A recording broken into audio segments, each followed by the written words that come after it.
Universal News TV, votre chaîne d'information la plus crédible. Le deuxième congrès du nouveau mouvement populaire, parti politique du président Bondakani, se tient à Douala au Cameroun depuis cette matinée du 6 jusqu'au 8 août.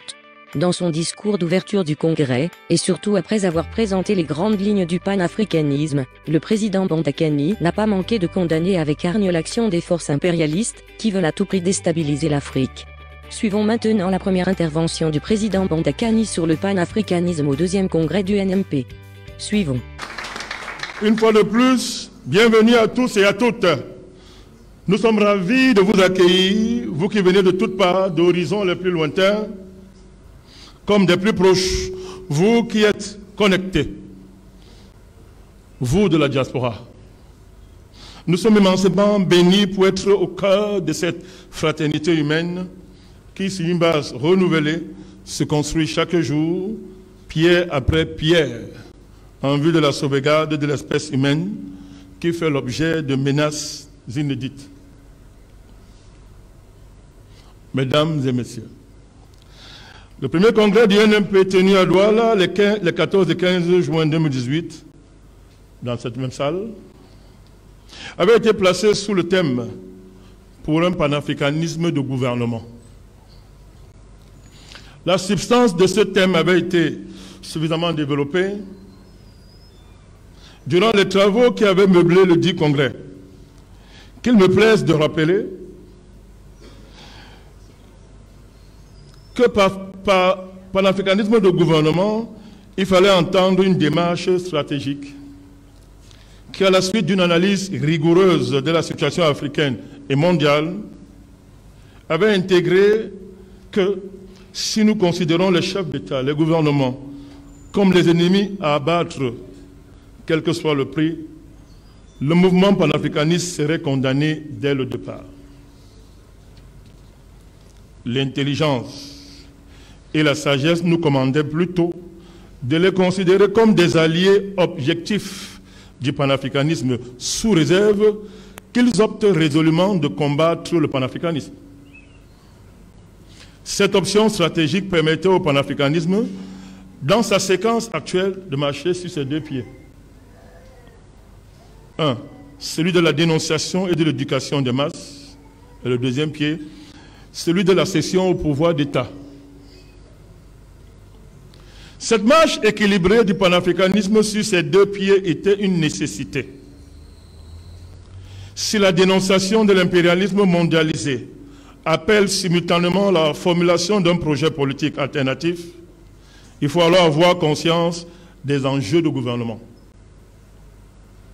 Familiarisation avec les dossiers gouvernementaux, avec les dossiers d'État, connaissance et maîtrise des mécanismes de gouvernement, de la gestion des contraintes liées à l'action gouvernementale, de l'impact de la structure des relations internationales, Dr Edimo, sur le fonctionnement de nos États, la connaissance des rouages de la machinerie gouvernementale, etc., pour mieux anticiper sur les évolutions futures. Cette lucidité stratégique a permis de bien mûrir nos positions, d'éviter de tomber dans le piège des maladies infantiles du panafricanisme, comme celle consistant, par exemple, à croire que le fait de dénoncer les gouvernants sur un plateau de télévision relève du panafricanisme et nous place sur un même piédestal que les chefs d'État, à défaut de nous présenter comme étant plus patriotes que ces derniers. Un propos, un discours panafricaniste ne l'est réellement que dans la mesure où ce discours est bien conscient, conscience au sens d'assumer toutes les obligations qui découlent des prises de position. Donc si le discours est bien conscient des conditions qu'il faudra nécessairement réunir pour que l'utopie se transforme en réel. Le temps de la dénonciation et le temps étatique sont différents, aussi bien dans la théorie que dans les faits. Pour les mettre en cohérence dans le contexte où l'Afrique est en proie aux dynamiques de recolonisation, le discours panafricaniste se doit d'être global, entier, intégral, dans le sens où il prend en compte tous les aspects de la situation, où il procède d'une analyse rigoureuse et objective des conditions africaines actuelles. On ne renverse donc pas, sur la base de ses sentiments ou de ses intérêts personnels, la hiérarchie des contradictions.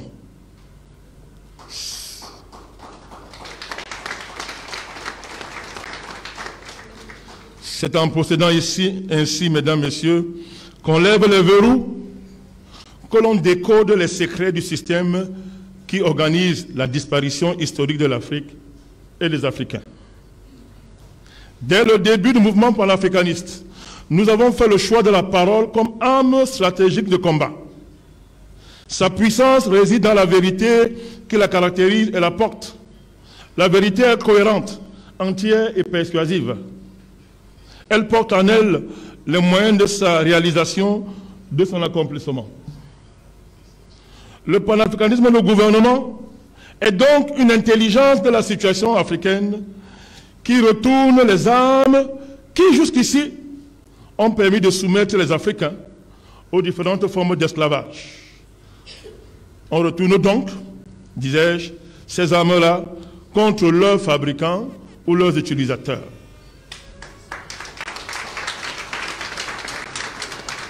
Alors que le deuxième congrès du NMP s'ouvre, le panafricanisme de gouvernement a-t-il tenu ses promesses? Répondant, Bertrand Tassinda, à la question centrale du comment sortir du piège mortel constitué par le concubinage incestueux de l'endocolonialisme et de l'impérialisme globalisé, question qui nous avait été posée durant le premier congrès, nous avons répondu en préconisant 1. Une analyse rigoureuse du processus dialectique qui travaille l'Afrique en général et le Cameroun en particulier. 2. Nous avons préconisé le dépassement du panafricanisme pétitionnaire dans le panafricanisme de gouvernement. Mesdames et messieurs, au moment où je lis ces lignes, après que 3 années soient passées, de 2018 à 2021, ces préconisations se sont toutes accomplies. Le franc CFA est mort.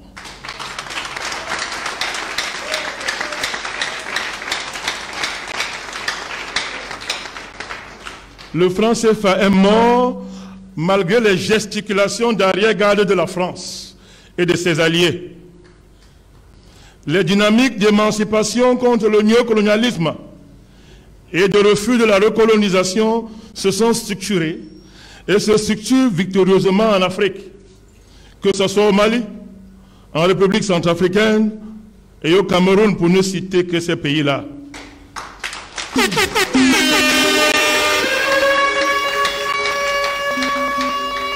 Ces dynamiques impactent et modifient les rapports de forces internationaux.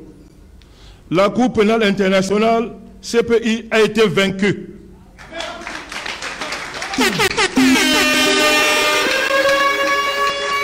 Et le président Laurent Gbagbo et le ministre Charles Blé Goudin ont été acquittés. Et le président Laurent Gbagbo est rentré dans son pays, où son retour fait bouger sérieusement les lignes. Et enfin, l'Afrique a vaincu le coronavirus en faisant mentir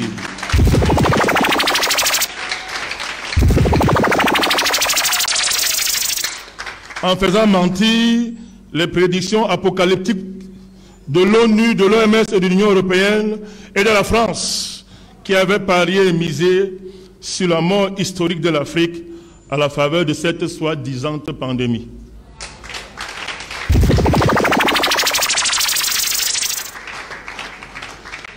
Toutes ces accélérations de l'histoire ne portent-elles pas la marque du NMP? Si elles portent, Monsieur le Président. Qui peut nier que le NMP a pris toute sa part, pour ne pas dire a été en première ligne, pour ne pas dire a été le porte-étendard de toute cette dynamique-là? Qui peut le nier? Personne, Monsieur le Président.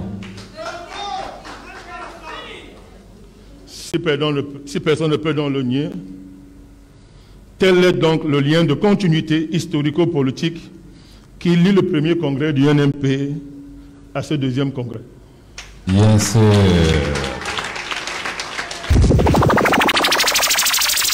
Le thème de ce deuxième congrès est « Reconstruisons les fondations de l'humanité et préservons le Cameroun ».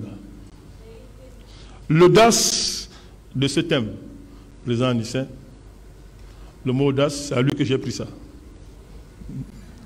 L'audace de ce thème sous-entend que les fondations de l'humanité ont été détruites et que le Cameroun est menacé. En quoi consiste cette destruction des fondations de l'humanité et cette menace qui pèse sur le Cameroun? La déconstruction des fondations de l'humanité, mesdames, messieurs, en général, et son incidence sur le Cameroun en particulier, est un processus qui plonge ses racines dans les temps les plus immémoriaux de l'humanité. Les humains ne sont entrés dans l'histoire que lorsqu'ils ont pris conscience des enjeux de leur existence et se sont organisés pour faire reculer les frontières de l'obscurantisme en neutralisant les forces qui œuvraient pour la perte de l'humanité. Cet effort de l'homme pour être un agent conscient de la marche de l'histoire grâce à la science, à la foi et à la spiritualité a conduit des accélérations qui ont permis à l'humanité de réaliser des bons qualitatifs dans le sens d'une plus grande compréhension de sa destinée et des lois qui gouvernent la marche de l'univers. L'accélération de l'histoire en ce début du XXIe siècle semble échapper à l'humanité, Dr Redimo, elle qui n'en a pas la maîtrise. Les forces sociopolitiques qui sont à l'œuvre dans cette accélération sont hors de contrôle. Elles semblent au-dessus des forces de l'histoire. En effet, mesdames, messieurs, une inversion sans précédent du cours de l'histoire a lieu devant nous. Jusqu'ici, en dépit des formes qu'il a prises ici et là, le progrès historique a eu pour tenant et aboutissant l'être humain, l'espèce humaine, qu'il fallait reproduire et propager. Quelle que soit la forme que le moteur de l'histoire prenait, à travers les époques historiques, il a toujours été question de l'espèce humaine, des êtres humains. Qu'elle prenne la forme de l'individu, des peuples, des nations, etc. La promotion de l'espèce humaine était du moins présentée comme étant l'enjeu essentiel de l'action historique, de la science et de la foi.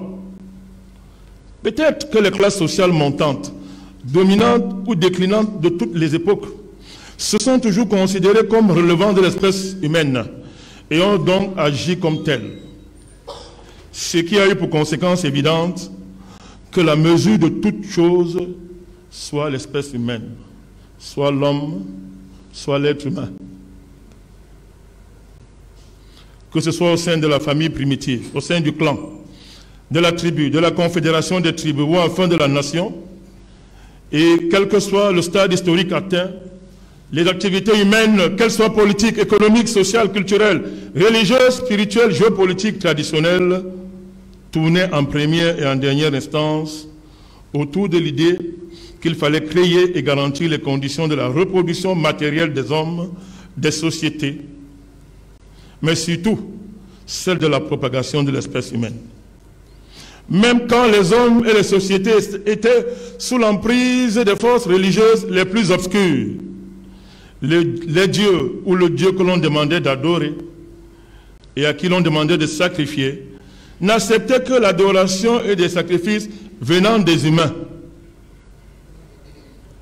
Que les dieux aient mangé ou avalé des millions d'hommes par l'entremise des guerres et des religions, des rituels orgiaques et de toutes sortes d'holocaustes, tout ceci est bien connu. Mais jamais, jamais, les religions n'ont déclassé l'être humain et l'espèce humaine au profit d'une nouvelle espèce créée de toutes pièces. Jamais ce n'est arrivé. Que l'homme soit appelé à la rédemption, qu'il ressuscite des morts, qu'il revienne de la mort ou qu'il veuille accéder à l'immortalité, etc., c'est en tant qu'humain, c'est en tant qu'espèce humaine qu'il aspire à ces réalités pour se préserver, se reproduire et se propager en tant qu'espèce. L'humanité a adopté, après les avoir expérimentés et vérifiés, certains principes comme étant intangibles et non négociables. Leur éventuelle négociabilité ne pouvait se faire que dans des conditions particulières, préalablement définies par les humains, démocratiquement conscients des enjeux de cette négociation. Des humains libres de toute contrainte qui puisse altérer leur jugement. De ces principes, on retient que, docteur Edimo, 1. Dieu existe. Il est le créateur du ciel et de la terre, chef suprême des mondes visibles et invisibles. Il est le Père universel de tous les humains. 2. Le genre masculin est différent du genre féminin. On n'intervertit pas l'ordre de leurs différences impunément. 3. La famille est constituée d'un homme et d'une femme. C'est le lieu où l'on conçoit l'enfant. 4. L'enfant est issu d'un homme et d'une femme. 5. La sexualité n'est pas quelque chose de banal. Elle est régulée par la société sous l'inspiration de la sagesse et non d'une évolution sociale actionnée par des puissances dévoyées, d'où l'existence de tabous et d'interdits. 6. Les déviances et les abominations sexuelles sont fortement combattues et réprimées. Elles ne peuvent et ne doivent pas être élevées au rang de valeur. 7. La morale et la religion, comme moyen de promouvoir et de préserver la vie, sont célébrées et encouragées. 8. La moralité qui découle de leurs saines pratiques, je dis bien saines pratiques, fonde la civilisation. 9. Seul le travail est émancipateur et il ne doit pas être aliéné par l'injustice des rapports de production. 10. L'exploitation de l'homme est une abomination. Elle doit être combattue sur toutes ses formes. 11. La juste répartition du fruit du travail et la justice sociale sont comptés parmi les plus puissants fondements de la vie collective.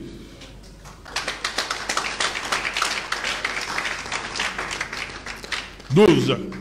L'intérêt général d'une société est défini par la collectivité consciente d'elle-même. Cette conscience s'exprime politiquement dans des formes que la société se donne librement. Ces formes les plus abouties, pour l'instant, sont l'État et la nation. Pas le monde, pas un gouvernement mondial et toutes ces fanfaronnades qu'on veut nous imposer. La raison d'être de la nation et de l'État, c'est de garantir et d'incarner l'intérêt général, de promouvoir la liberté et la responsabilité humaine. La liberté et la responsabilité humaine, l'intérêt général ne saurait, mon cher Ayoub, ni être pris en otage, ni dénaturé par des logiques de classe. Ils ne peuvent pas s'abaisser, ils ne peuvent pas faire allégeance à des logiques dictatoriales de classe. De telles pratiques sont une abomination. 13. Aucun homme n'est supérieur à un autre. Aucune classe n'est supérieure à une autre.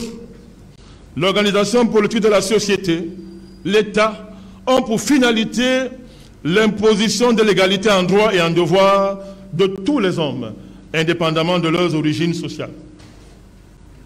14. Les nations sont souverainement égales.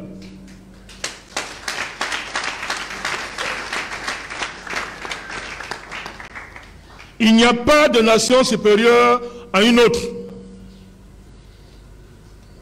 Alors, pour nous, ce n'est pas un slogan. C'est le fondement de notre action. La France n'est pas supérieure au Cameroun, les États-Unis ne sont pas supérieurs au Cameroun et vice-versa.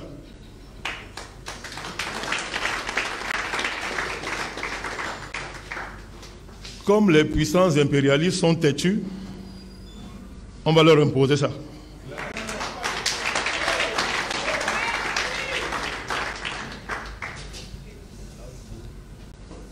la loi de la puissance et de la force comme fondement et principe des relations internationales est inacceptable. 15. La lutte des classes participe de l'histoire de l'humanité. Son dépassement dans une fraternité universelle basée sur la justice et la vérité ne saurait être l'œuvre d'un projet dictatorial d'une classe sociale, mais plutôt, docteur Dimo, l'aboutissement d'une maturation consciente de l'humanité portée par les idéaux de justice sociale, d'égalité en droit et en devoir, de solidarité, de reconnaissance de la primauté des valeurs divines. Enfin, 16. L'être humain est un tout. Mon cher chef traditionnel, l'être humain c'est un tout que l'on ne saurait éclater, démembrer en laboratoire, dans l'optique d'augmenter ou diminuer son humanité. La dignité et l'intégrité physique ou morale de l'être humain sont sacrées et inviolables.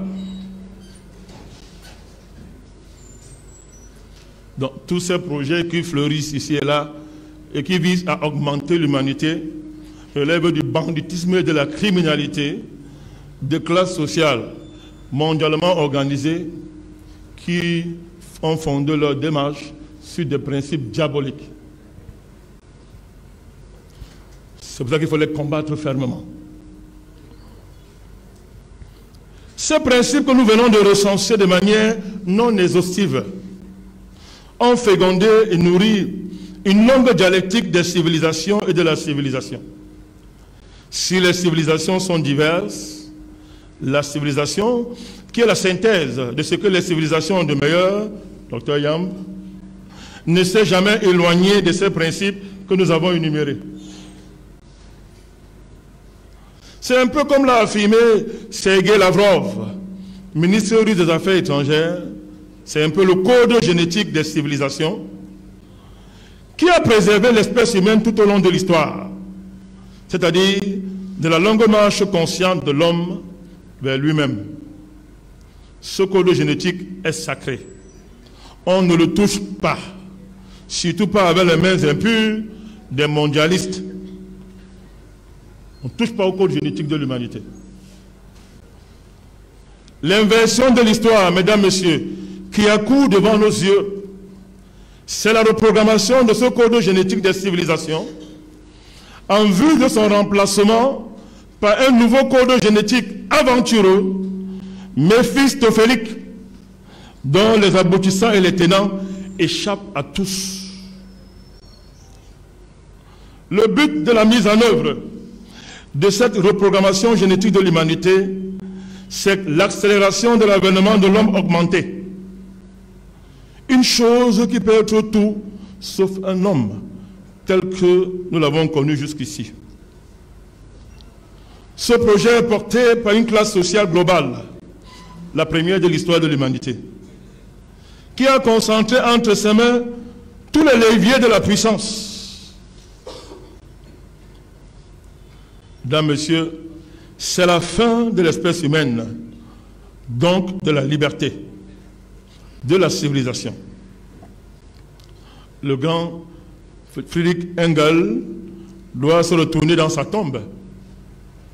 Lui qui définissait le progrès comme étant le bond de l'humanité du règne de la nécessité dans le règne de la liberté.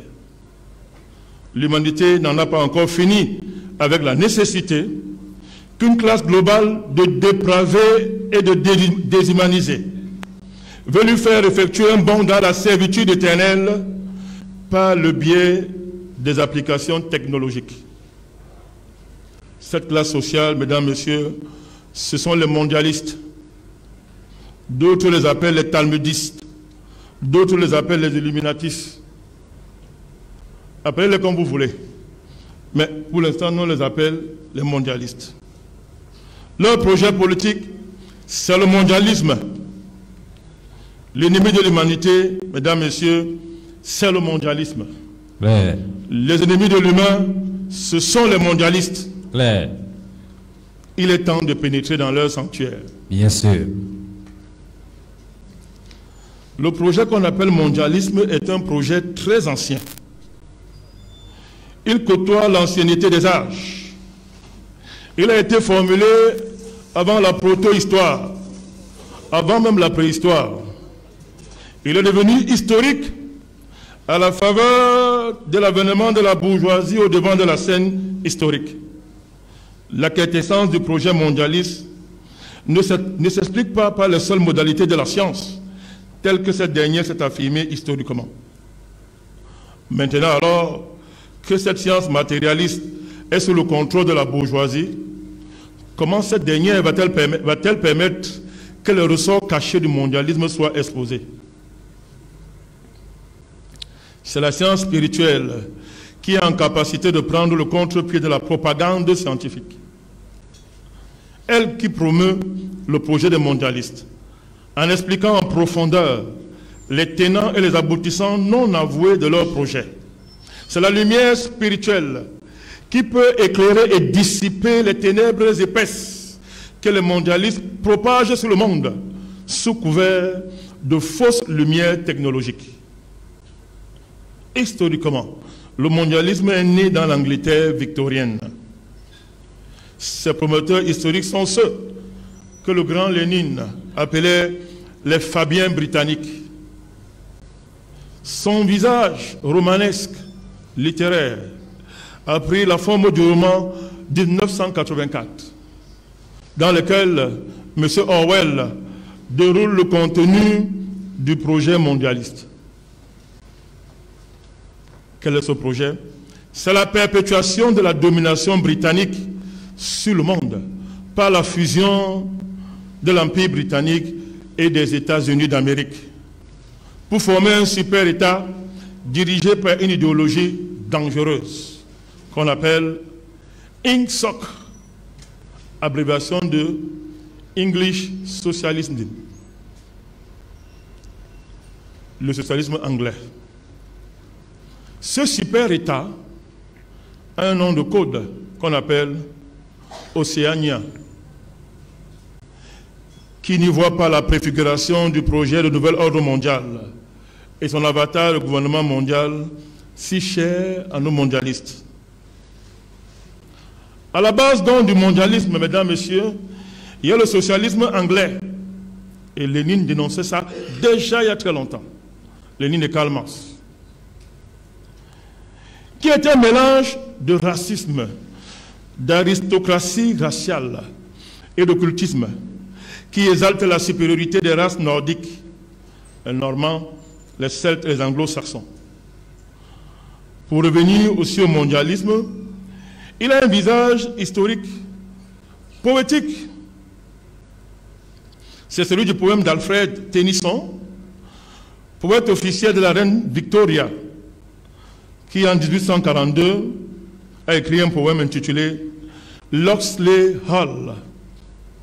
Il rêvait d'un âge d'or de la paix, c'est une loi universelle, d'un parlement de l'homme et une fédération du monde, qui nous voit à travers ces idées de Tennyson une préfiguration poétique de la Société des Nations et de l'ONU.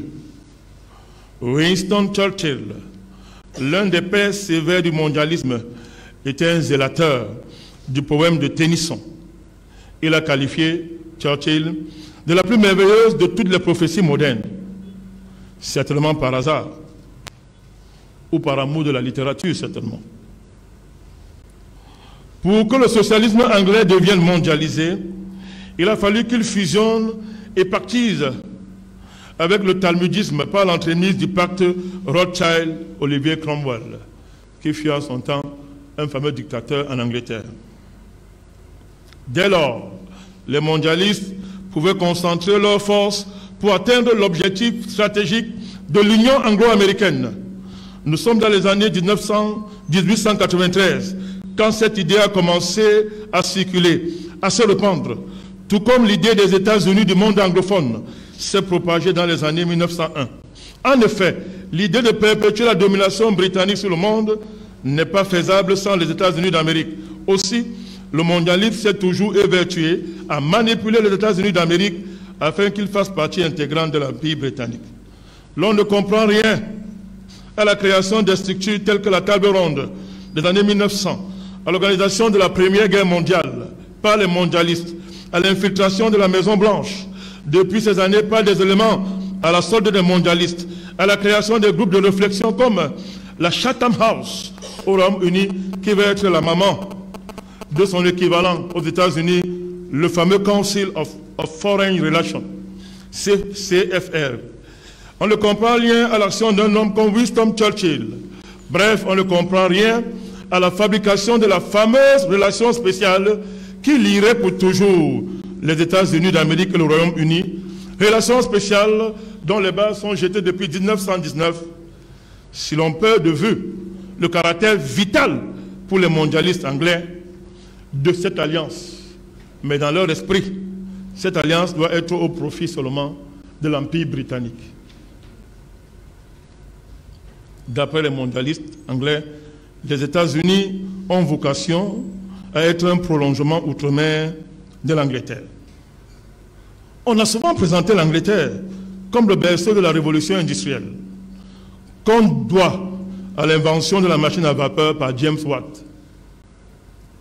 Ce qui est frappant à première vue, c'est le ravalement à l'arrière-plan, c'est l'effacement socio-historique des véritables auteurs de cette invention, à savoir les masses laborieuses qui étaient à l'époque surexploitées.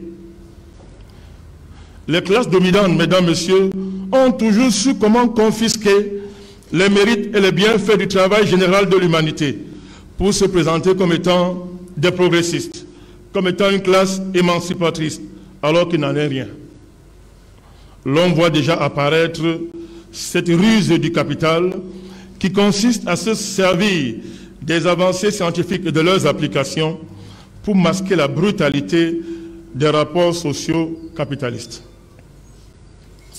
De l'Angleterre de l'époque, point de masse laborieuse exploitée, mais plutôt un génie, James Watt, qui, comme par enchantement, a inventé dans sa chambre la machine à vapeur. Et donc, James Watt est donc un génie bienfaiteur de l'humanité. Tous les pauvres ouvriers et travailleurs qui ont peiné matin, midi, soir pour que les conditions du travail de M. Watt soient réunies ne sont mentionnées nulle part. Et c'est ça qui se passe jusqu'à aujourd'hui. On voit les technologies sous nos mains. Personne ne pense aux conditions sociales qui ont prévalu pour que ça soit possible. On attribue ça au génie des capitalistes, au génie des inventeurs, entre guillemets. Cette volonté farouche de nier la réalité de l'exploitation des masses populaires, cette haine de classe propre au capitalisme à l'égard de la classe des travailleurs, considérée comme dangereuse, appelle à la mise au point de théories donc qui vont justifier l'esclavage capitaliste. C'est sur ce fond, constitué par ce refoulé, produit par la nécessité de nier la réalité de l'exploitation, que le génisme va prospérer. L'impérieuse nécessité de nier la réalité de l'exploitation capitaliste prouve par l'absurde que les classes laborieuses sont une menace sérieuse pour la pérennité du système de domination capitaliste. Aussi, et ce depuis la première révolution industrielle jusqu'à la 4e qu'on veut nous imposer, par le déguisé derrière ce qu'on appelle l'intelligence artificielle. Le développement de l'outil, donc, et de la technique par le biais de la science est inséparable de la volonté des classes dominantes d'instrumentaliser les avancées scientifiques pour exercer un contrôle sociopolitique sur les populations, sur les masses populaires. Il y aura donc le choc de la fin du 19e siècle. À cette époque, donc, l'impérialisme britannique voyait monter des tumultes dans l'histoire. Il voyait donc monter son pire ennemi, le nationalisme, le patriotisme, l'amour de la souveraineté nationale. L'Empire britannique donc voyait monter un mouvement qui ruinerait sa puissance. Le patriotisme, la souveraineté populaire et nationale ont déjoué tous les pronostics de l'oligarchie financière basée à Londres et quelque chose de nouveau émergeait, représentant un péril sérieux pouvant miner et ruiner à jamais les systèmes géopolitiques obésiens à somme nulle, comme on disait à l'époque. C'est qu'en effet, la préservation de l'Union, des États-Unis d'Amérique à l'époque, est à grande partie due, et très peu de gens le savent, à une alliance stratégique avec la Russie, qui s'est traduite à l'époque, fin du 19e siècle, par une défaite majeure pour les forces britanniques logées dans la City de Londres et à Wall Street, et incarnées par l'esclavagisme sudiste et celui du Canada britannique. Un nouveau système mondial, Dr Edimo, est en train d'émerger rapidement, car des hommes d'État partisans de Lincoln adoptèrent rapidement le système américain d'économie politique de l'époque pour libérer les nations des manipulations de l'Empire. Alors que le système américain était un système ouvert à l'époque, fondé sur les progrès technologiques illimités et sur la soumission de l'argent à la souveraineté nationale. Le système britannique, quant à lui, était fondamentalement fermé, fondé sur le culte et le contrôle de l'argent par des financiers privés, les banquiers. Ça n'a pas commencé aujourd'hui. Ouais. Privés. Par l'esclavage de la dette. Tout à l'heure, on a parlé du FMI de la Banque mondiale. Et la spéculation. Ce qu'on voit aujourd'hui, pas commencé aujourd'hui. On est là à la fin du 19e siècle. Là où l'un se concentrait sur la production, l'autre ne faisait que piller de manière parasitaire, comme la France nous a pillés pendant des années. Vérité. Du moins, si on prend pour référence les indépendances, avec cette sorcellerie qu'on a appelée franc CFA.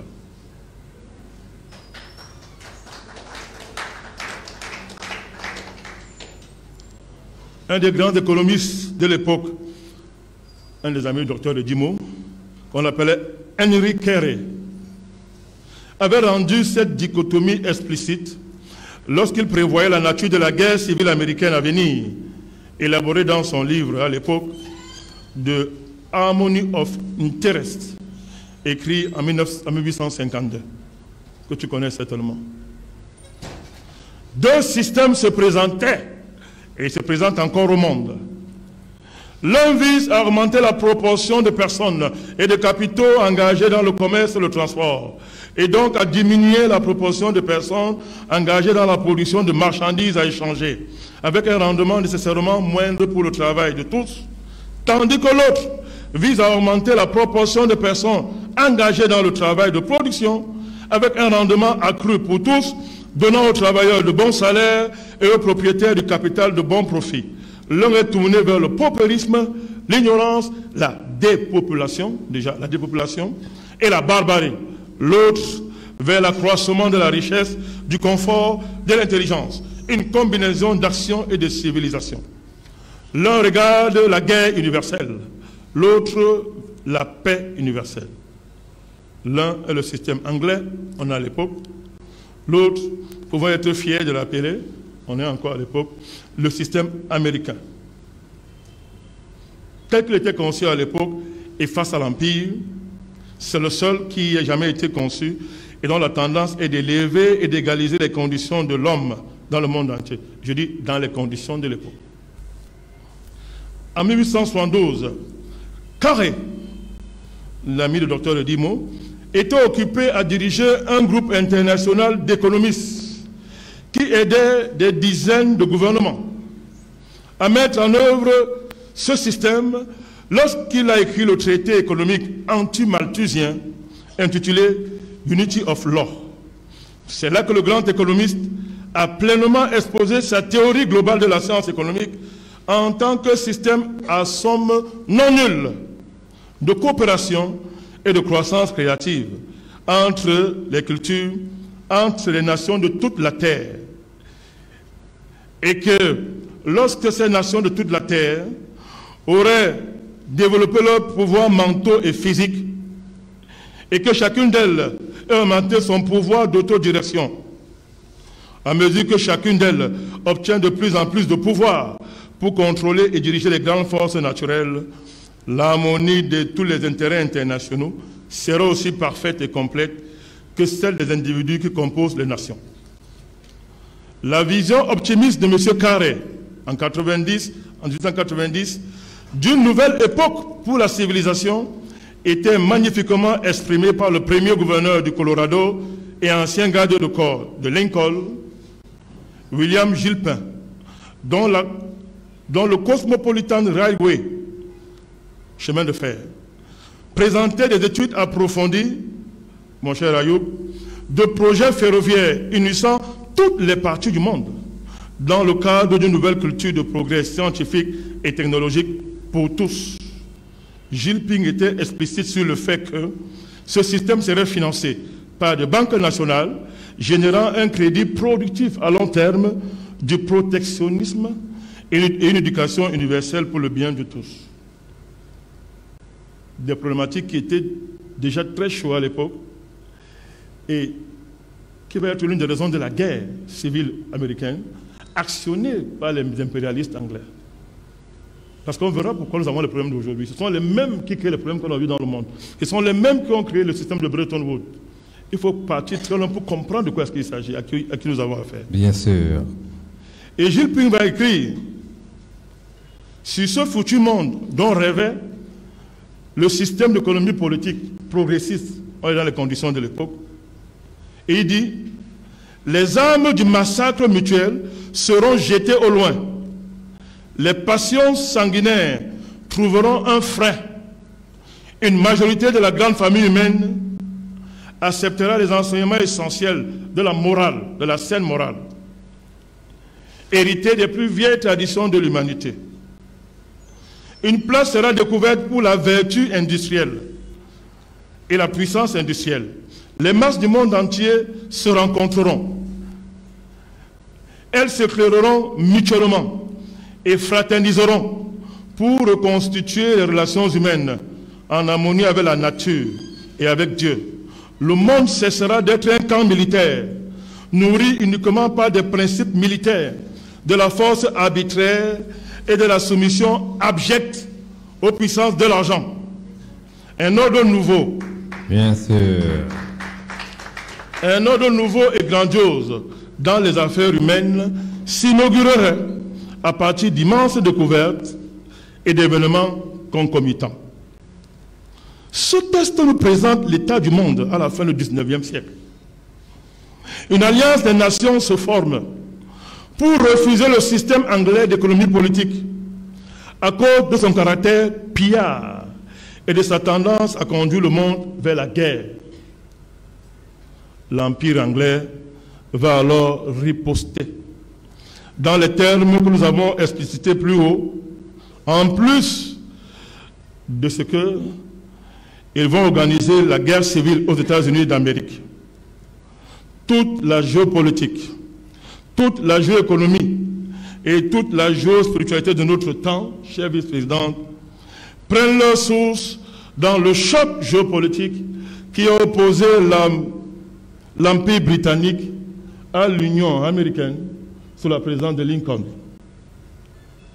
La montée en puissance d'une alternative à l'hégémonie impériale britannique va amener cette dernière à intensifier les mécanismes de la domination pour essayer de juguler le péril qui la menace.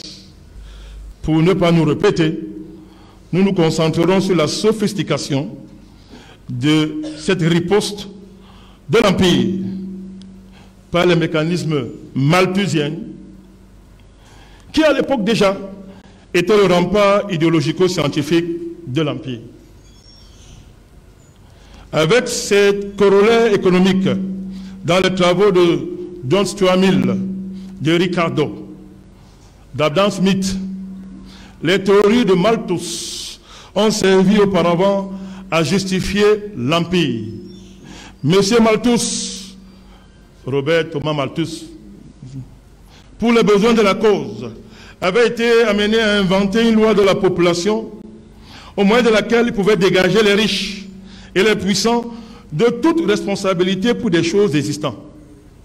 Malthus disait à l'époque, parlant des riches, il leur a donné l'assurance que la pauvreté et la misère dont ils étaient partout entourés résultèrent du fait que le Créateur avait envoyé sur la terre un grand nombre de personnes pour lesquelles il n'avait pas prévu une table où il leur serait permis de manger, aucun tissu avec lequel elles pourraient être vêtues, fournissant ici la théorie à l'aide de laquelle les auteurs ultérieurs ont pu, comme ils le supposaient, prouver que dans les îles britanniques, l'homme, écoutez bien mesdames, messieurs, était devenu une drogue et la population une nuisance.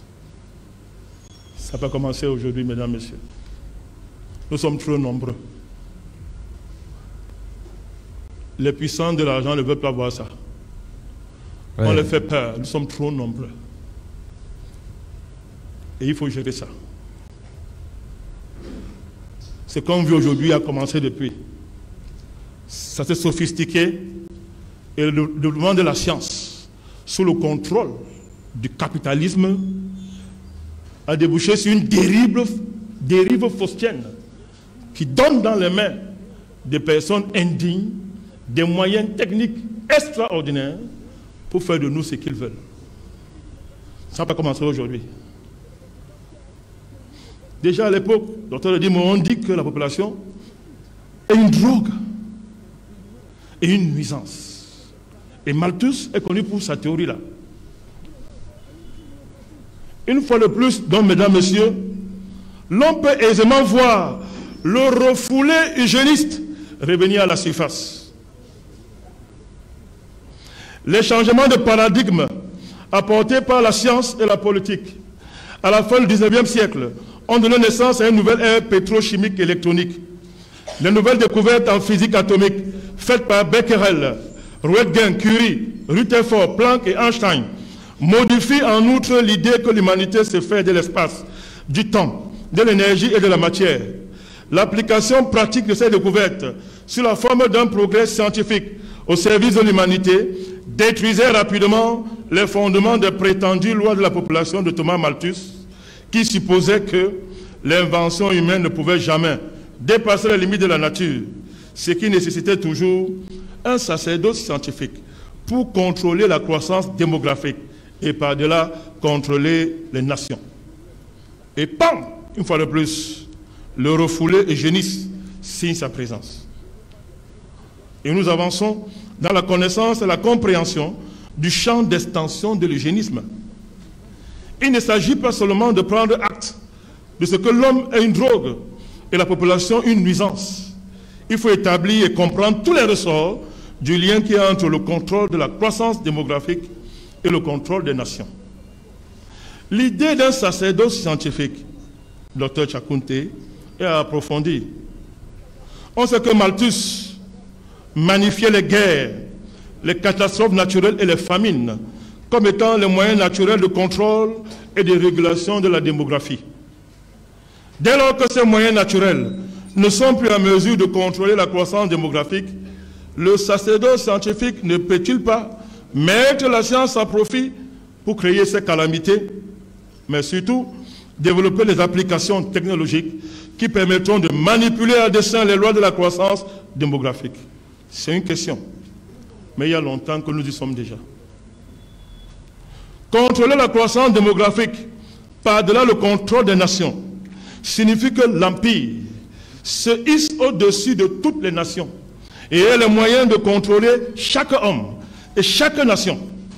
Un tel projet, mesdames, messieurs, cristallise d'énormes enjeux qui vous engagent, vous et moi, dans ce que nous avons de plus profond.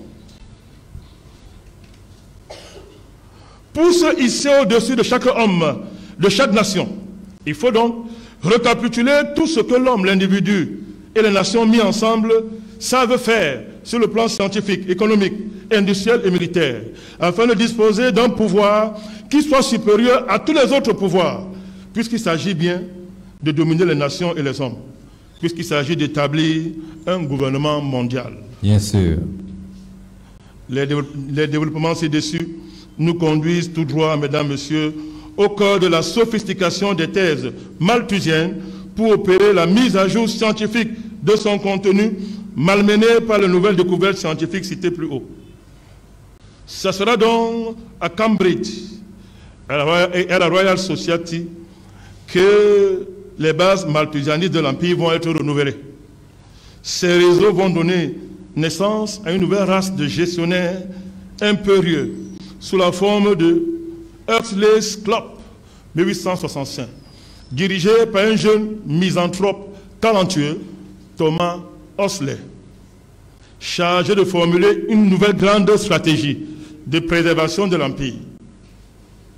Et qu'est-ce qu'ils disent? Sachant que le niveau le plus important de la guerre se trouve dans les conceptions scientifiques de la société, puisque notre norme d'autorégulation politique est en fin de compte fondée sur et mise en forme par les normes et les lois trouvées dans la nature, le Huxley Club a donc décidé d'unir toutes les branches majeures de la physique, de la biologie, de l'économie et de la sociologie sur une interprétation cohérente, unique, basée sur une science gradualiste, descriptive et réductionniste.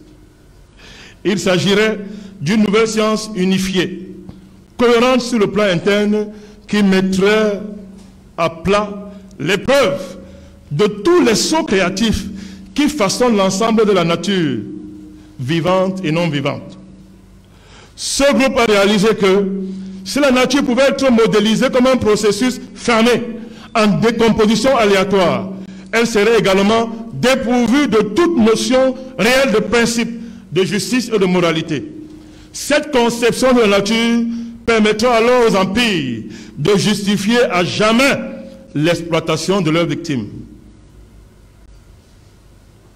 Sur la base donc de cette refondation scientifique, à l'époque, de cette révolution néo-copernicienne, entre guillemets, la science, comme au XIXe siècle, va connaître au XXe siècle une accélération foudroyante qui, d'application technologique en application technologique, va connaître un tournant décisif en 1900 avec le lancement d'un projet visant à enfermer l'univers entier dans une très petite boîte mathématique dépourvue de toute vitalité créative. Cette boîte allait bientôt prendre le nom de cybernétique et de théorie des systèmes d'information. Ce système servira plus tard de base à l'essor du transhumanisme, de l'intelligence artificielle et de la 4e révolution industrielle qui veut nous tuer tous. Bien sûr. Mesdames, Messieurs, à travers ces longs développements qui précèdent, nous avons vu où nous a conduit la nécessité pour l'Empire de relever le défi que lui a lancé l'Amérique lincolnienne. En effet, nous sommes en face de l'affrontement de deux conceptions de l'avenir du monde, de deux paradigmes opposés de l'économie politique. Ces deux conceptions opposées se caractérisaient, d'une part, par une demande de contrôle centralisé du monde, par une élite unipolaire, désireuse de s'élever au-dessus de l'influence des nations souveraines, tels les dieux modernes de l'Olympe, tandis que l'autre était fondé sur une conception multipolaire d'une communauté d'États-nations travaillant ensemble sur les infrastructures, par exemple, et des progrès technologiques à grande échelle. L'une était fondée sur des normes économiques malthusiennes, de systèmes fermés, s'adaptant à des rendements décroissants, tandis que l'autre était fondée sur les normes de progrès scientifiques continus, générant des sauts créatifs hors de contraintes de ce qu'on appelle les ressources limitées. Bien sûr. C'est une lecture basée sur le contexte de la fin du XIXe siècle. Si nous voulons adapter ce constat synthétique à la situation, ce constat synthétique de la situation qui prévalait à cette époque, en ce début du XXIe siècle, nous dirons à peu près ceci. Le monde d'aujourd'hui est pris en étau entre deux avenirs possibles. D'une part, une alliance multipolaire pour la défense des États-nations souverains qui s'est organisée autour de la survie à long terme, d'un optimisme scientifique et d'une coopération gagnant-gagnant. De l'autre part, un mouvement unipolaire de gouvernement mondial, une politique de dépeuplement et de pensée à somme nulle, de pandémie contrôlée et de guerre, mise en place par un programme intitulé le Grand Reset.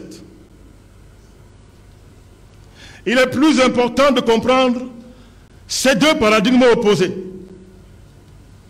Et un bon point de départ, c'est l'esprit dérangé des architectes du Grand Reset qui poussent la société aujourd'hui vers une soi-disant 4e révolution industrielle, où l'on pense que l'automatisation et l'intelligence artificielle rendront la plupart de vous assis là obsolètes. Comme le philosophe vedette du Forum économique mondial de Davos, M.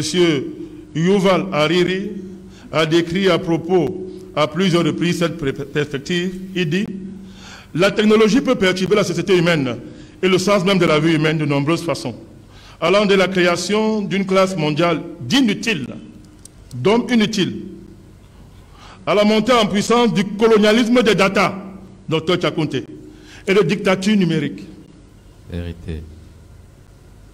C'est ce qu'on nous prépare. C'est déjà là. On y est.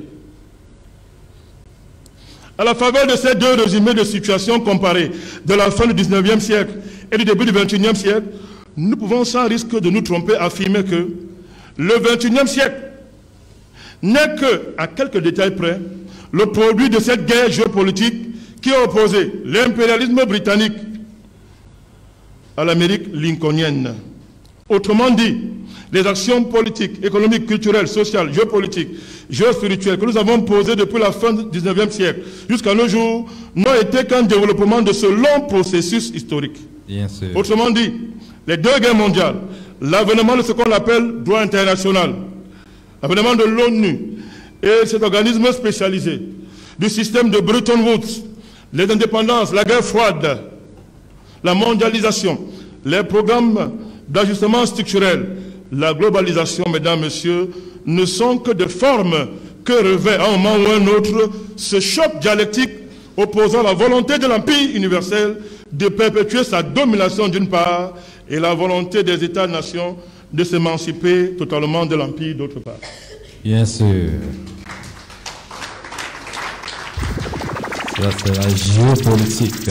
Mesdames, messieurs, il est temps d'engager la sortie du sanctuaire mondialiste, en mettant en lumière les hypothèses fondamentales sur lesquelles repose ce système fermé, qui est le darwinisme social, qui est l'autre nom du mondialisme.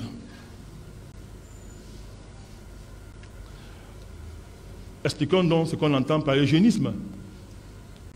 C'est la science, écoutez bien, nous on reprend ce qu'ils disent, pas nous qui disons, nous on reprend seulement ce qu'ils disent. La science, l'eugénisme est la science de la purification du patrimoine génétique humain de toute pollution indésirable. Jesus. Je ne sais pas si on se comprend. Hein. Très bien, Monsieur le Président. Il faut bien qu'on se comprenne là, je ne sais pas. Donc, il s'agit de purifier le patrimoine génétique humain de toute pollution indésirable. Alors, moi, je ne sais pas si mon patrimoine génétique est pollué. Mais je vous dis ce qu'on appelle la science eugéniste. Et c'est là devant nous. On y est déjà. On est dedans. En plein. Elle a vu le jour à la fin du 19e siècle. Cette science est née de l'application des théories de la sélection naturelle et de la survie des plus aptes, développées par Charles Darwin. Et on a oublié de dire aux hommes qu'avant sa mort, il a régné ces théories. Mais ça, on ne dit jamais. Vérité. On ne dit jamais ça.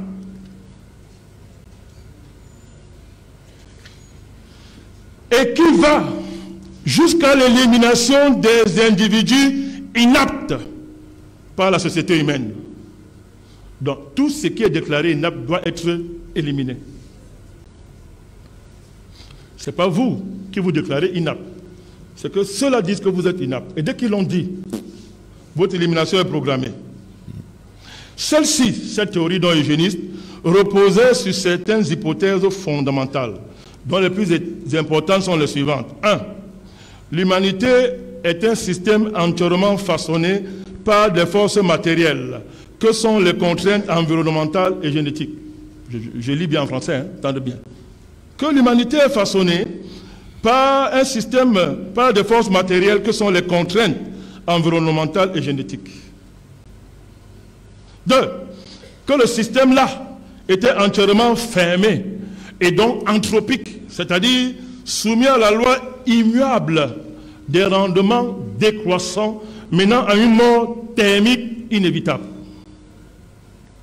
3. La force créatrice des mutations génétiques guidant l'apparition de nouveaux mécanismes biologiques était fondamentalement aléatoire, hasard. 4. Que ce caractère aléatoire ne pouvait être surmonté que par l'avènement d'une nouvelle ère d'ingénieurs sociaux, gérant l'humanité à tous les niveaux, économiques, culturels et même génétiques. Ces ingénieurs sociaux sont devant vous. Et ils vous gèrent, vous voyez. Et vous inventez les vaccins en 2 jours. Bien sûr. Les ingénieurs sociaux.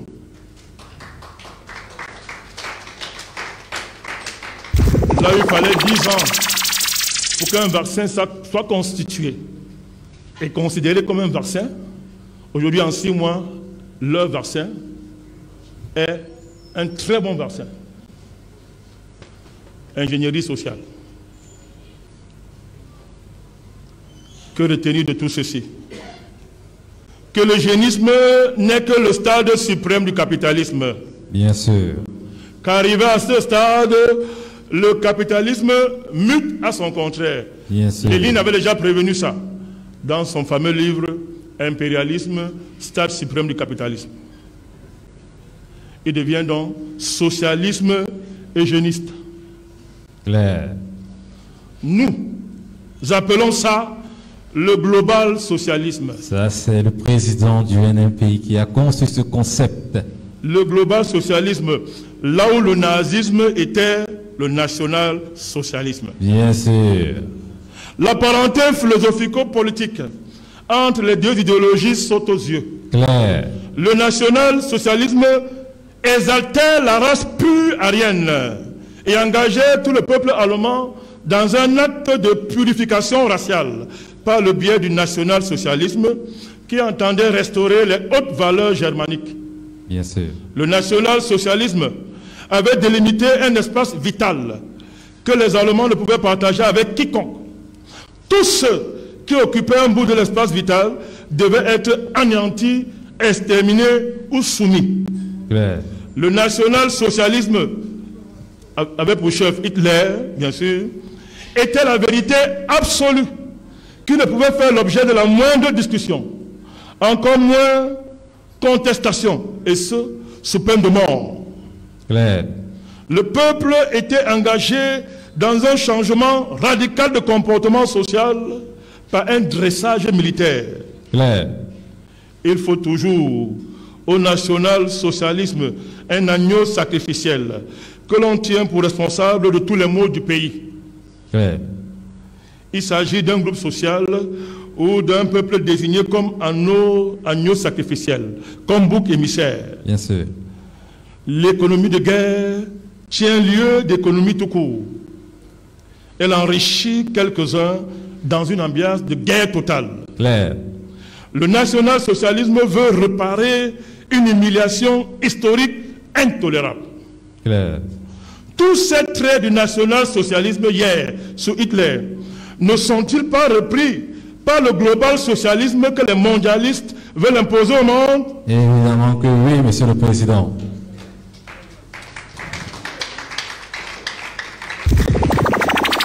Est-ce qu'on peut faire semblant de ne pas voir ça? Tout le monde voit. Les mêmes méthodes. Le capitalisme a donc muté. Parce que ce qui, entre autres, fait son essence, c'est l'anarchie de la production. C'est l'une des essences du capitalisme. Il en a plusieurs. Mais au moins, docteur Dimo, la production est anarchique. Désormais, cette production est en ordre de bataille, dirigée, pour accueillir son maître, la bête de l'événement. Comme l'a annoncé solennellement un mondialiste jupitérien placé à la tête de la France. Jesus. Des milliards d'hommes sont désormais inutiles, inaptes à la vie sociale. Je voudrais rappeler que d'après le programme qui se prépare, avec l'imposition de l'intelligence artificielle, Dr Chakunte est là, près de 50% des métiers connus vont disparaître. Si ça s'impose, 50 métiers connus vont disparaître. Évidemment, quand ça disparaît, tous ces savoir-faire, tous ceux qui possédaient ces savoir-faire deviendront inutiles. Bien sûr. Des milliards d'hommes sont inutiles, inaptes à la vie sociale. Il faut donc les purifier génétiquement. My God. Tout comme les nations, dont il faudra purifier le code génétique de tout germe de patriotisme et d'attachement à la souveraineté. L'une des formes les plus actualisées de l'eugénisme, c'est le coronavirus. Vérité. N'oublions pas que l'eugénisme, c'est le contrôle démographique, c'est le contrôle des nations, c'est la mobilisation de la science pour fournir aux eugénistes les moyens de réussir leur projet. À la faveur de cette prétendue pandémie, on a vu la quasi-totalité des gouvernements de la planète adopter le même narratif relatif à la pandémie. On a vu une généralisation, à quelques exceptions près, du confinement. On est donc forcé à admettre que toute la population de la Terre a été transformée en cobaye des fabricants de vaccins, que le politique s'est transformé en médecin-chef dans tous les pays, que les libertés ont été supprimées, que des tests sont faux, mais les chiffres et autres données issues de ces tests sont décrétés comme étant fiables. Clair. Pour le cas des tests, même l'OMS a reconnu que les tests n'étaient pas fiables. Bien sûr. On ne dit pas n'importe quoi. Même l'OMS a fini par le reconnaître. Bien sûr. Que les entreprises sont transformées en force de maintien de l'ordre, en charge de la gestion de nos libertés publiques. Bien sûr. Que pour imposer la vaccination, l'on procède par des méthodes les plus honteuses. Clair. Par des méthodes hitlériennes. Clair. Que le FMI promet de l'argent aux États pourvu qu'ils confinent leur population. My God. Alors il y a un chef d'État qui a le courage de le dire publiquement. C'est le président biélorusse. Loukachenko. Il a dit j'ai refusé. Et depuis on veut le tuer. Clair. Le coronavirus, c'est la victoire à titre posthume de Thomas Malthus, avec des variants qui surgissent de toutes parts tous les 2 jours. Vérité.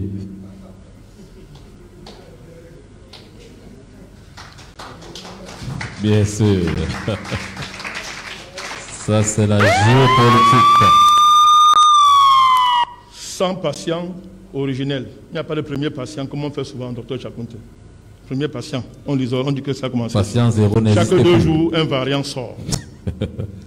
Donc, si la maladie là, c'est qu'on dit, comme vous êtes là sans porter le masque, à la fin, on est tous morts. Mais je voudrais vous dire, en tout cas, je ne dis pas plus. Respectez les mesures barrières. Je vous ordonne, je suis très sérieux. J'ai demandé qu'on achète des masques là. C'était là dehors. Je vais virer après toute la sécurité parce que les consignes n'ont pas été respectées. J'ai demandé qu'on donne le masque à tout le monde à l'entrée. Tout à l'heure, je vais vous virer. Voilà.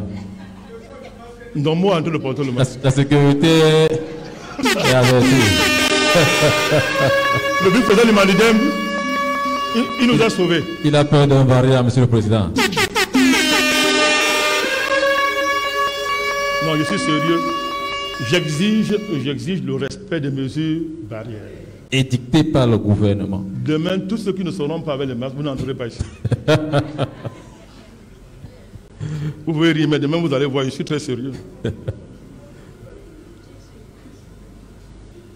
Des variants surgissent donc de toutes parts tous les jours.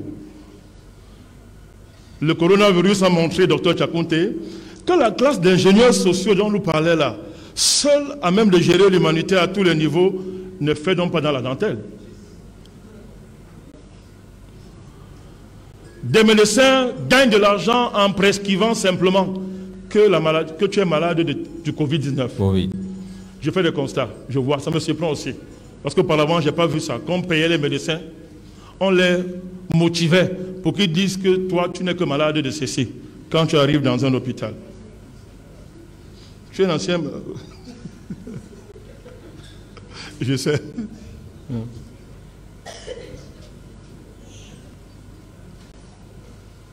Mais cette classe d'ingénieurs donc sociaux, moi je pose une question.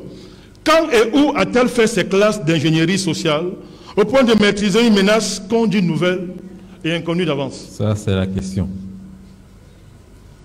Décidément, l'humanité est entrée dans un nouvel âge de son histoire.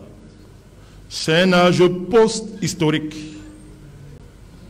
Toutes les lois qui ont gouverné les activités humaines jusqu'alors sont en passe d'être démantelées pour être remplacées par des lois numériques. Claire. L'espèce humaine est démodée. Comme un habit démodé. On jette après usage.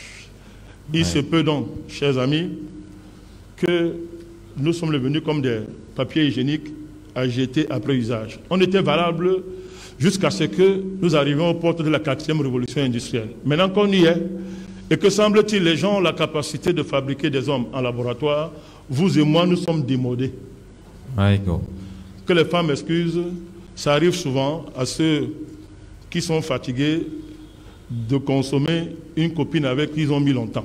Hey.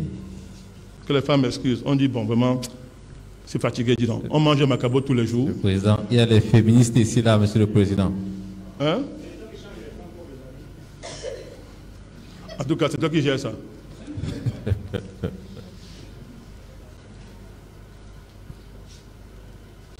L'espèce humaine est donc démodée.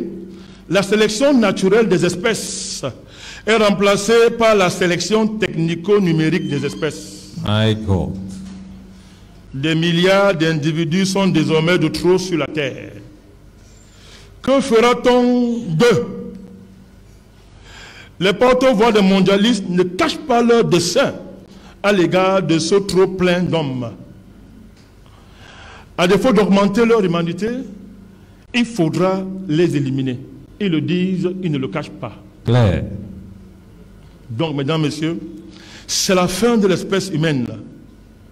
La classe d'ingénieurs sociaux a décidé de mettre fin à l'existence de l'espèce humaine.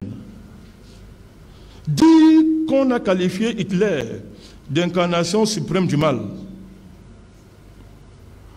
Dire qu'on a vanté le caractère très avancé de notre civilisation, elle qui a érigé des juridictions internationales pour prévenir les crimes contre l'humanité, les génocides, etc. Toutes ces instances censées garantir les libertés individuelles, les droits de l'homme, Dr Chakunte, ont toutes capitulé. Claire. Elles se sont placées volontairement sous la coupe des ingénieurs sociaux. Vérité. Nous sommes en danger. Prêt. À la sélection technico-numérique des espèces correspond une sélection technico-numérique des États.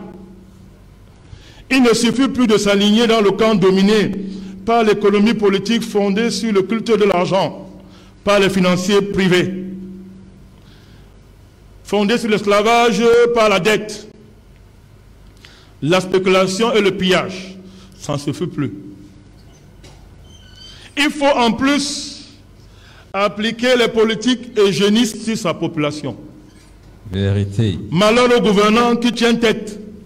Ils sont assassinés quand leurs pays ne sont pas plongés dans le chaos. Terrible.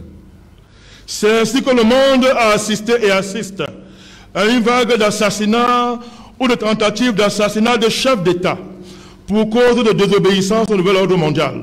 Terrible. On cite pêle-mêle les cas des anciens présidents du Burundi, de la Tanzanie, de Haïti. Bien sûr. Et le cas du président biélorusse qui a échappé à une tentative d'assassinat après son refus de prendre l'argent du FMI dans l'optique de confiner son peuple. Bien sûr. On peut faire un parallèle avec la vague d'assassinats qui a parcouru le monde entre la fin du 19e siècle et le début du 20e siècle, alors que l'Empire universel britannique chancelait de toutes parts, pendant qu'en face de lui, une alternative politico-économique montait en puissance sous le leadership du président Lincoln. Abraham Lincoln, assassiné le 15 avril 1865. Terrible.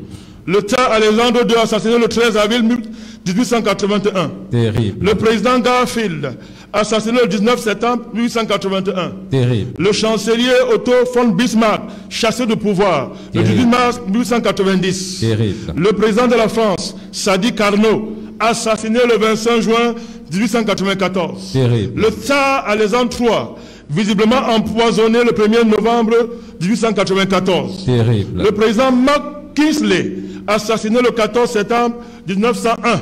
Terrible. Vyacheslav von Plehve, ministre russe de l'Intérieur, assassiné le 17 février 1905. Terrible. Ministre russe de l'Intérieur, Piotr Stalin, premier ministre de 1906 à 1911, assassiné le 17 septembre. Terrible. Le grand-duc Sergei Alexandrovitch de Russie, assassiné le 17 février 1905. Terrible. Le tsar Nicolas II, assassiné le 17 février 1918. Terrible. Le président Sun Yat-sen, forcé à la démission après un an du pouvoir, du 1er janvier au 10 mars 1912. Terrible. Comme l'indique le tableau ci-dessus, les assassinats de chefs d'État sont un aspect de la nature criminelle de l'Empire. Bien sûr. Que l'Empire soit une authentique criminocratie, c'est ce que prouve la mise à feu et à sac de la Syrie, de la Libye, de l'Irak, du Mali, du Burkina Faso, de la RCA. Les dynamiques orchestrées de déstabilisation du Cameroun, du Tchad. C'est ce que attestent les assassinats du maréchal Déby, du colonel Kadhafi, de Saddam Hussein. C'est ce que montre la tentative d'assassinat du président Touadéra. C'est ce que montre le plan visant à rapter, je dis bien rapter, la Guinée équatoriale et assassiner son président. C'est ce que nous a montré la guerre organisée contre la Côte d'Ivoire, la tentative d'assassinat du couple présidentiel des Gbagbo, et enfin sa déportation à la CPI. C'est ce que montre encore la tentative de renversement des institutions vénézuéliennes. L'autre trait caractéristique de l'Empire, mesdames, messieurs, c'est qu'il s'est constitué en gang global, Vérité. opérant comme une meute. Bien sûr. Vous y trouverez dans ce gang l'ONU Bien sûr. et cet organe spécialisé, le système de Bretton Woods, Bien sûr. la France, l'Angleterre, l'Union européenne, les USA, l'OTAN, la galaxie des structures informelles qui tournent autour des centres nerveux de la finance, etc., etc. C'est que le ministre russe des Affaires étrangères, M. Sergei Lavrov, a appelé l'Occident collectif, qui entre-temps s'est autoproclamé communauté internationale. Bien sûr.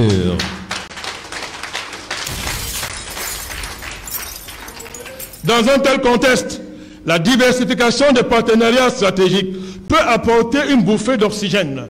Mais le jeu d'équilibre des grandes puissances confine le monde au statu quo et bloque la possibilité pour l'instant d'un bon jeu politique qualitatif de l'humanité vers des horizons plus heureux. Que dire enfin de la ligne de fracture souterraine qui travaille le monde, à savoir la volonté des mondialistes, maîtres des centres financiers mondiaux, d'imposer un gouvernement mondial à partir des principes lucifériens. Les États-nations vont-ils laisser faire? Eux qui sont infiltrés à un très haut niveau par le complexe mondialiste. Quand on voit que le narratif officiel à propos du coronavirus est devenu le langage officiel de tous les États, l'on peut se demander s'il n'y a pas, à l'initiative des mondialistes, un consensus, un pacte secret à propos du contrôle démographique de la population mondiale. Question. Quoi qu'il en soit, l'on peut se réjouir de ce que les peuples bougent, de ce que l'Afrique dans son ensemble a vaincu le coronavirus. Bien sûr.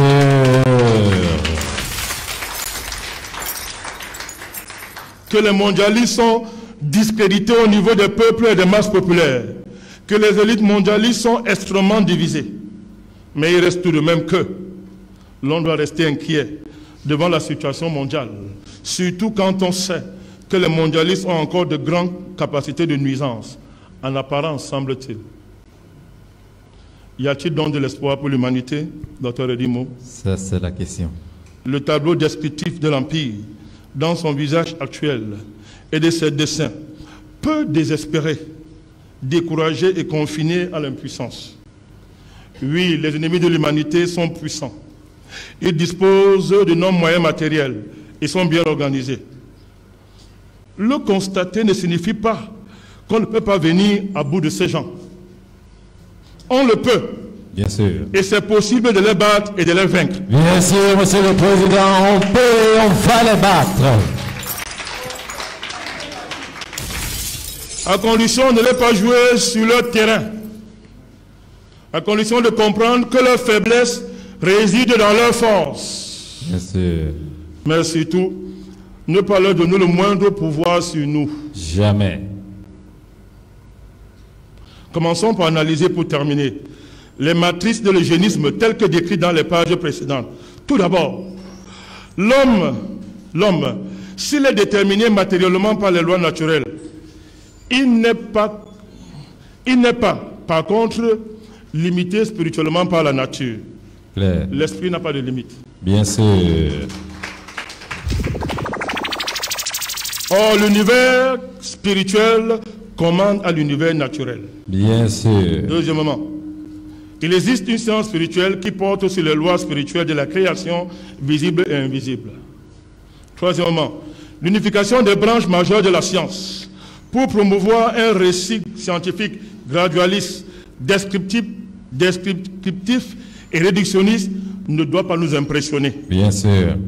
À cette unification de la science correspond une désintégration de l'homme, son éclatement en morceaux, en particules isolées, en laboratoire. Mais une fois que l'homme se ramassera sur lui-même dans son unité, les gesticulations faustiennes de la science bourgeoise ne tiendront pas devant lui. Claire. Bien sûr, Monsieur le Président. Quatrièmement, on ne peut pas enfermer l'univers dans une petite boîte mathématique. En le faisant, les mondialistes, Dr. Edimo, ont fermé leurs propres horizons. Bien sûr. Puisque cette boîte est dépourvue de toute vitalité créative. Bien sûr. Ce qui ne veut pas dire que nous nions le caractère vrai des lois cybernétiques. Quant aux 4 hypothèses fondamentales de l'eugénisme, elles ne tiennent pas la route. Il n'est pas juste de dire que l'humanité est un système entièrement façonné par les forces matérielles, que sont les contraintes environnementales et génétiques. C'est une confusion volontairement entretenue entre le contenant et le contenu pour embrouiller les naïfs. L'humanité est également façonnée par les forces spirituelles. Bien sûr. Que ce système est entièrement fermé et donc anthropique, soumis à des lois immuables de rendement décroissant, menant à une mort thermique inévitable. Il s'agit là d'une apologétique de la mort et du pessimisme civilisationnel. Nous l'avons déjà dit, le système de l'humanité n'est pas fermé. Claire. Ouais. Que la force créatrice des mutations génétiques guidant l'apparition de nouveaux mécanismes biologiques était fondamentalement aléatoire. Ce n'est pas juste de le dire. Les découvertes de la physique quantique démentent le hasard des processus biologiques. Bien sûr. 4. Que le caractère aléatoire ne pouvait être surmonté que par l'avènement d'une nouvelle ère d'ingénieurs sociaux gérant l'humanité à tous les niveaux, économiques, culturels et même génétiques. On voit bien que tout ce qui a été dit précédemment a été dit pour conforter cette dernière thèse. La réalité est que, mesdames, messieurs, c'est le projet eugéniste qui est aléatoire, aventureux et dangereux. Bien sûr. Sa mise en œuvre suscitera, et a déjà suscité, des hommes dignes qui vont exploser le projet eugéniste en plein vol. Bien sûr, Monsieur le Président, nous allons exploser le projet eugéniste. La quintessence des thèses eugénistes vise à couper l'homme de toute base spirituelle, à le déraciner et puis à l'isoler afin de le manipuler en laboratoire. L'humanité actuelle est l'héritière des plus vieilles sagesses de l'humanité. Là où le rêve hygiéniste n'est vieux que d'un siècle et un quart. Héritier en plus. Les vieilles sagesses de l'humanité ont permis à l'homme, grâce à l'espérance, en ce que tout ne s'arrêtait pas ici-bas, de rester humain jusqu'à nos jours. Bien sûr. Sur la base de cette sagesse, les hommes ont établi des passerelles spirituelles qui ont mené et qui mènent au centre de l'univers visible et invisible. Bien sûr. Adieu Bien à la sûr. demeure du Père universel de tous, Bien sûr. chez le maître des données cosmiques, Bien sûr. chez le maître du data center cosmique, Bien sûr. à la source primordiale des informations stratégiques Bien de sûr. niveau cosmique de laquelle dépend tout ce qui existe. Et d'ailleurs, Bien sûr. la science, quand elle est bien faite, et on voit, est en train de nous conduire dans des aventures qui vont déplacer notre planète. C'est Et évident. on va voyager dans le cosmos. Bien sûr. Grâce à cette sagesse, les hommes ont appris à manier les armes de la foi. Je ne parle pas de la religion, je parle de la vraie foi. Celles qui ont fait leur preuve en dépit des graves dérives religieuses qui ont fait le lit de l'obscurantisme. Va-t-on jeter le bébé avec l'eau du bain? Du tout. Nous voulons dire simplement qu'au bloc géopolitique, géoéconomique et géospirituel, constitué par les forces de la globalisation, nous opposons une alliance géopolitique et géospirituelle d'un type nouveau, Bien sûr. qui s'appuie sur les armes de génération inconnues, Bien sûr. dont la supériorité est établie. Bien sûr. Bien sûr. Vérité, Monsieur le Président. Si l'on s'en tient au rapport de force apparent qui structure le monde, le projet des forces de la globalisation eugéniste ne trouvera aucun obstacle sur son chemin, ne trouvera aucune barrière à sa réalisation. Alors la désespérance lucide sera la seule attitude qui vaille. Mais si nous nous en tenons au point de vue de l'alliance géopolitique et géospirituelle constituée par le NMP, toutes les forces progressistes du Bien monde sûr. et le Père universel de tous, Bien sûr. alors le sort Bien sûr. des forces de la globalisation eugéniste et exterminatrice est scellé. Bien sûr, Monsieur le Président, le sort est scellé.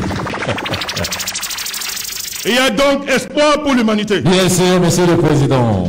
Les fils de l'homme, les humains, doivent se ressaisir et mobiliser toutes leurs ressources spirituelles pour la préservation de l'espèce humaine du grand mal que les eugénistes veulent lui imposer. Bien sûr.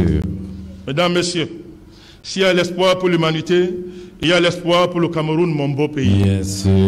En effet, le Cameroun a vaincu le Covid-19, a organisé le Chant 2020, Bien sûr. s'est hissé dans le top mondial des pays modèles en matière de gestion de la crise dite du coronavirus. Bien sûr. Le pays a su concilier, en ce moment très difficile, les exigences de respect des libertés et l'impératif de la sauvegarde de la santé publique. Bien sûr. Ce qui prouve que le Cameroun est dans le monde l'un des pays où la liberté n'est pas un vain mot, Bien sûr. contrairement à un pays dirigé par un jupitérien Bien sûr. Vérité, Monsieur le Président. qui fait semblant de devenir une dictature alors qu'elle a toujours été une dictature. Jupitérien, Monsieur le Président. Le pays a neutralisé avec méthode, le Cameroun, la tentative d'imposition d'une soi-disant crise post-électorale. Bien sûr. Le pays a tenu et a bouclé contre vents et marées le cycle électoral consécutif aux échéances des municipales, des législatives et des sénatoriales. Bien sûr. Le pays achève lentement, mais sûrement, la construction des infrastructures liées à la CAN 2022, tout en poursuivant l'achèvement de ces grands projets structurants. Bien sûr. Au plan économique, la résilience du pays surprend le monde. Clair. Malgré les chocs externes et internes, le pays tient bon malgré tout. Bien Ses sûr. fondements sont bons. Clair. Les fondements du Cameroun sont bons.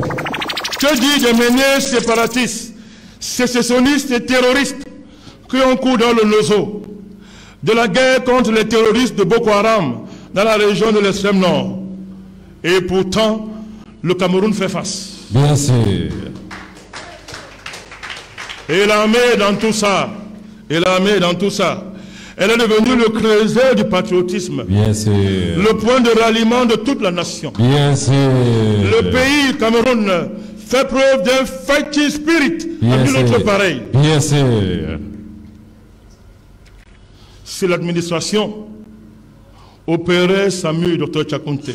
Oh oui. C'est-à-dire faisait sa révolution culturelle et structurelle.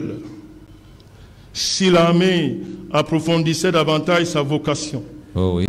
si la corruption cessait, Oui. si les acteurs économiques étaient davantage audacieux, Oh oui. si le patriotisme était la chose la mieux partagée, Oui.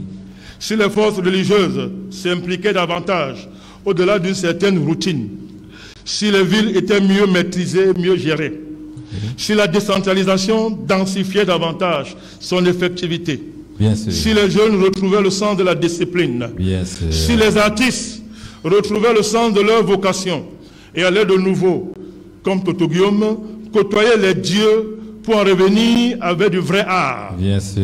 Si l'école se réconciliait avec son environnement et retrouvait l'autorité que n'aurait dû jamais perdre, si l'université décidait de former les esprits, de favoriser l'éclosion des génies, de stimuler la créativité, l'esprit d'entrepreneuriat, si les hommes redevenaient les hommes Bien sûr. et les femmes redevenaient les femmes, Bien sûr. alors le Cameroun brillerait de mille feux Bien et sûr. se réconcilierait avec lui-même. Bien sûr.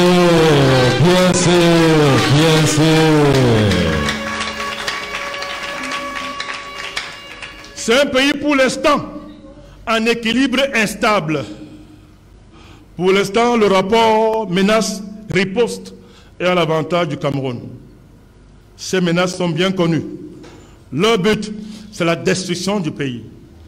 Par menace, nous voulons désigner Boko Haram, Bien sûr. le terrorisme sécessionniste dans le Bien Nozo. sûr. Mais surtout, l'action de l'Ando-Colonna. Bien sûr. L'Ando-Colonna. Bien sûr. Il ne peut pas nous échapper.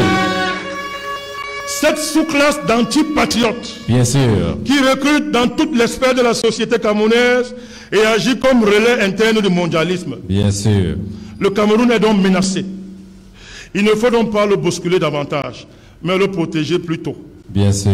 Il faut le préserver Bien sûr. en dynamisant davantage ses atouts, ses forces. Pour ce faire, une action politique neuve, particulière, qui se distingue des autres démarches Bien sûr. politiques, s'imposait et s'impose. Bien sûr. Qui peut nier que cette exigence d'une action politique originale est incarnée par le NMP? Personne ne peut nier, Monsieur le Président.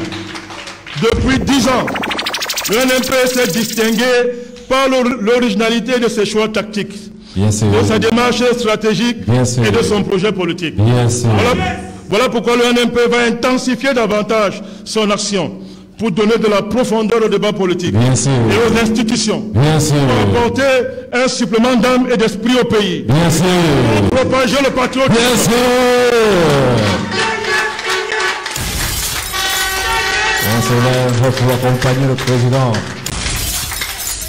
Notre mission, Bien sûr. c'est de préserver ce pays Bien sûr.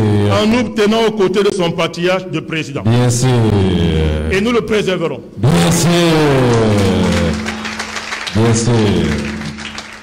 En collaboration avec des partis amis comme Bien le sûr. Manilem. Bien sûr. Au coude à coude dans le front patriotique. Et son président qui est avec nous, Bien sûr. Anissé Ekane, pour que je demande des applaudissements. Bien sûr. Sous vos ovations, s'il vous plaît, le président Anissé Ekane. Voilà. Voilà. Voilà. Pour finir, je dirais, aucune force au monde ne peut déstabiliser le Cameroun. Bien sûr. Sous vos ovations, s'il vous plaît. Sous vos ovations, s'il vous plaît, le discours de politique générale du président national du MNP. Sous vos ovations, s'il vous plaît. Sous vos ovations, s'il vous plaît. Sous vos ovations, s'il vous plaît. C'était le discours de politique générale du président national du nouveau mouvement populaire. Voilà, voilà, voilà, voilà, voilà. C'est ça, c'est ça les hommages mérités. C'est ça les hommages mérités. Voilà. En rappel, le panafricanisme est un mouvement et une idéologie politique qui promeut la souveraineté totale du continent africain et encourage la solidarité entre les Africains. Ici, Christine Muriel, pour Universal News TV. Merci de suivre Universal News TV sur YouTube. Nous vous rassurons que les informations que nous diffusons au quotidien sont suffisamment crédibles. Alors, n'hésitez pas à liker la vidéo si elle vous plaît, et si vous êtes nouveau sur la chaîne. N'oubliez pas de vous abonner et d'activer la cloche de notification pour ne pas rater nos prochaines vidéos.